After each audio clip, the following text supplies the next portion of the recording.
ప్రభునామానికి మహిమ కలుగును గాక. మీ అందరికీ నా హృదయపూర్వక వందనాలండి. బాగున్నారు కదా మీ అందరూ? చూడండి, మీ జీవితంలో యేసుక్రీస్తు ప్రభుని ఎప్పుడైతే అంగీకరించావో నీ జీవితమే మారిపోయింది. అపాయాలన్నీ ఆశీర్వాదాలుగా చేసే దేవుణ్ణి కలిగి ఉన్నాం. ప్రతి శ్రమ నుంచి విడిపించే దేవుణ్ణి కలిగి ఉన్నాం. ఎందులో భయపడకండి, అధైర్యపడకండి. చాలా భక్తి మార్గంలో ఉండండి. అన్ని విషయాల్లో ప్రభు సహాయం మీకు అంతానే ఉంటుంది. చూడండి, మనకేదన్నా ఒక మనిషి మేలు చేస్తే అన్ని విషయాలు ఆ మనిషినే పొగుడుతూ ఉంటాం. మనకేదన్నా డాక్టర్ దగ్గరికి వెళ్ళి ఒక రోగం బాగైతే, ఒక జ్వరం బాగైతే, ఆ డాక్టర్ బాగు చేశాడండి, ఆయన హస్తవాతి చాలా మంచిదండి అని ఆ డాక్టర్ని పొగుడుతూ ఉంటాం. మనకేదైనా ఫ్రెండ్స్ హెల్ప్ చేస్తే ఆ ఫ్రెండ్స్ని విపరీతంగా పొగుడుతూ ఉంటాం. అంటే మనం మనుషులను హైలైట్ చేస్తూ ఉంటాం, కానీ వారిని పంపించి వారి ద్వారా సహాయం చేసిన దేవుణ్ణి, స్వస్థపరిచిన దేవుణ్ణి మనము అసలు గుర్తుపెట్టుకోం. అసలు ఆయన గణపరచం. అసలు ఆయనకు మనకు గుర్తుకే రాడు. ఎందుకంటే కనిపించే మనిషిని నువ్వు హైలైట్ చేస్తున్నావు, కానీ ప్రభువుకు అది నచ్చదండి. ఒక మాట మీకు జ్ఞాపకం చేస్తాను. 1 సమూయేలు గ్రంథం 2వ అధ్యాయం 30వ వచనం, నన్ను గణపరచు వారిని నేను గణపరచుదును. దేవునికి స్తుతి కలుగును గాక. ఎవరిని గణపరచాలా? మనుషులను గణపరుస్తున్నాం, మనుషుల్ని మెచ్చుకుంటున్నాం, మనుషుల్ని పొగుడుతున్నాం. అది ప్రభువుకు ఇష్టం లేని పని అండి.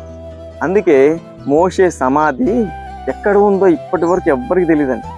ఎందుకు అంత భద్రంగా దాన్ని ఎవరికి తెలియకుండా ప్రభు లాక్ చేసి పెట్టాడంటే, ఈ మోషే దేవుణ్ణి ముఖాముఖిగా మాట్లాడినవాడు కదా.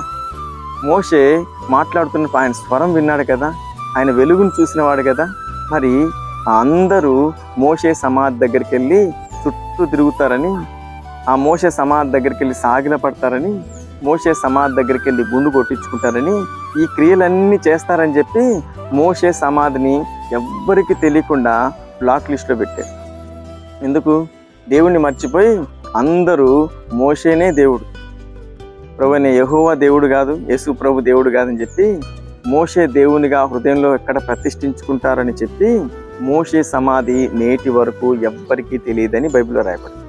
ఎందుకు అలా చేసి పెట్టారంటే, దేవుడు పొందవలసిన మహిమను ఒక నరునికి ఇస్తారని చెప్పి ఆ మోషే సమాధిని ఎవ్వరికి తెలియకుండా అక్కడ లాక్ చేసి పెట్టేశారు. ఈరోజు కనపరుస్తున్నావు మనుషుల్ని, కనపరుస్తున్నావు బంధువుల్ని, కనపరుస్తున్నావు ఫ్రెండ్స్ని. దేవుని నమ్మిన నీవు ఎవ్వరిని నువ్వు కనపరచకూడదు, ఎవ్వరిని పొగడకూడదు. అది యేసుక్రీస్తు నామానికి మాత్రమే చెందాలి. అందుకే ప్రభు అంటున్నాడు, నేను చేసిన కార్యాలన్నిటికీ నువ్వు ఎవరిని పొగుడుతున్నావు? ఏం చేసినా ప్రభు మాత్రమే నీ జీవితంలో చేయాలి. నీకు ఏ సహాయం రావాలన్నా, ఏ స్వస్థత కావాలన్నా, ఏ విషయంలో విడుదల కావాలన్నా, ఏ దాంట్లో నుంచి నువ్వు బయటపడాలన్నా ప్రభు సహాయం లేదే నీకు ఎవ్వరి దగ్గర నుంచి రాదు. ఎవరన్నా వచ్చారంటే అది నీ దగ్గరికి ప్రభువే పంపించాడు. ఆ మనసు మార్చి, ఆ హృదయాన్ని మార్చి, ఆ సహాయం అతని ద్వారా నీకు ప్రభువే అనుగ్రహించాడు తప్ప ఏ మనిషి నీకు సహాయం చేయడు. గుర్తుపెట్టుకోండి. కాబట్టి ప్రతి విషయంలో ప్రభువును గణపరచు, ప్రతి విషయంలో ప్రభువును పొగుడు. ఇది నా ప్రభువే చేశాడని హృదయపూర్వకంగా స్తుతి చెల్లించు. అప్పుడు నీ విషయంలో ప్రభు సంతోషించి ఇంకా ఎన్నో ఘనకార్యములు నీ విషయంలో ప్రభు చేయడానికి సిద్ధంగా ఉన్నాడు. మర్చిపోకు, ఈ మాట గుర్తుపెట్టు. ప్రభు ఈ వాక్యం ప్రకారం నేను సిద్ధపరిచి ఈ వాక్యం ప్రకారం నేను నడిపించును గాక. ఆమేన్.